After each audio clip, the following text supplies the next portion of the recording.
Walk into almost any modern art gallery, and you will find African wooden sculptures displayed the exact same way, isolated on white pedestals, trapped under dramatic spotlights, entirely removed from the physical world they were built for.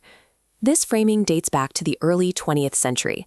As Western art historians began studying African objects, they applied the same taxonomic systems they used for European classical sculpture. Take these three wooden figures, created by the Bamana people of Mali. Standing isolated on their gallery mounts, they appear to be static, singular works of art.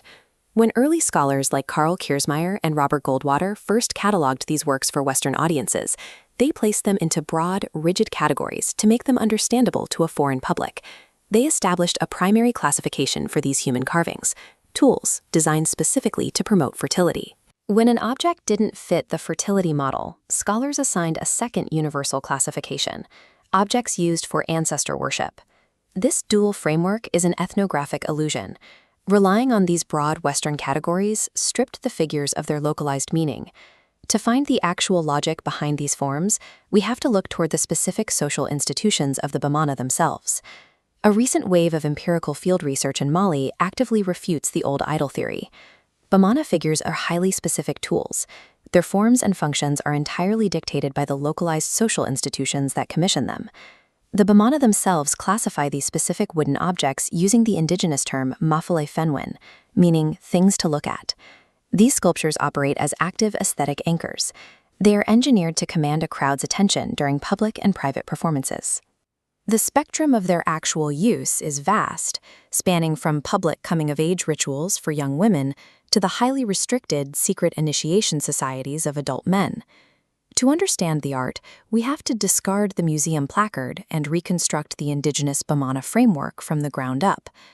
We can begin our analysis by dismantling the concept of the fertility idol. Bamana women resolve issues surrounding human fertility by seeking the aid of diviners and specific women's associations. Carved wooden human figures do not play a role in these fertility practices. The field data also limits the second major cliché: wooden figures representing deceased ancestors. Ancestral commemoration for the Bamana is physically tied to stones or the earth covering specific tombs, not to wooden carvings. The actual objects used for ancestor commemoration look like this. These are highly specialized iron staffs forged by blacksmiths. These iron staffs are used to honor specific warrior founders. They draw their power directly from the metal, and a secret procedures used to forge them. This documentary photograph addresses the final classification: the cult of twins. Twin figures, called flanitokale, do exist, but their use is highly regional, and they are cared for only temporarily until the surviving twin reaches maturity.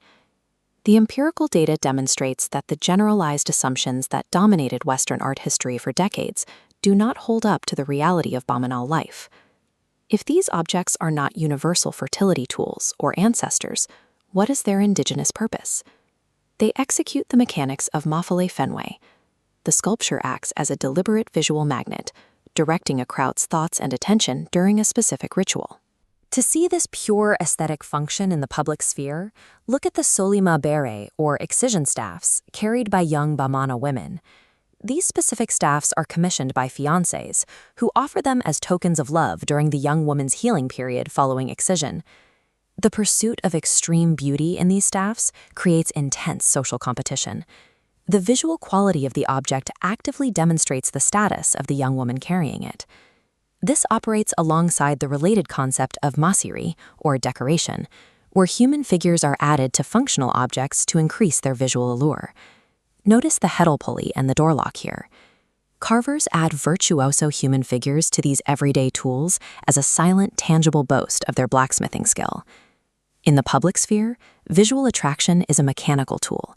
It drives social positioning and provides a platform to demonstrate physical mastery. This hierarchy maps the transition from the public sphere into the highly restricted space of the jiao, or initiation societies. The jiao are powerful, mandatory institutions that dictate the political, personal, and spiritual lives of their members. Inside the jiao society, young men undergo a grueling 6-year training process, marked by intense physical tests and secret revelations. This training reaches its climax in Jofaga, a critical ordeal where the initiates are symbolically killed and revived the next day. Following their retreat, the initiates make a triumphant return to the village. They mark their new status by publicly displaying specific wooden objects, like this standing male figure. The visual characteristics here are deliberate. Notice the high-crested coiffure, the decorative scarification, and the solemn, composed facial features. These pristine figures silently project the specific, idealized human behaviors and the deep composure that the initiates have just mastered. The idealized beauty of the Jo society contrasts sharply with the Kono and Como societies, where objects serve a vastly different, more terrifying spiritual purpose. This is a bali, a highly restricted ritual object controlled by the Kono society. Unlike the clean carvings of the Jo society, the bali begins merely as a wood armature wrapped in cotton cloth and spiritually charged materials. It undergoes an extreme visual transformation over time. The surface becomes heavily encrusted with the blood and millet of constant sacrifice. Placed deep inside shrines to frighten trespassers, the bali serves as a locus for severe problem-solving rituals. The bali functions as a physical battery of accumulated spiritual force, defined by its contents rather than its likeness to a human form. The stark morphological difference between the clean wood figure and the formless bali is dictated entirely by their institutional functions. One projects public ideals, the other accumulates private power. Bamana figurative sculpture resists being squeezed into a single Western category.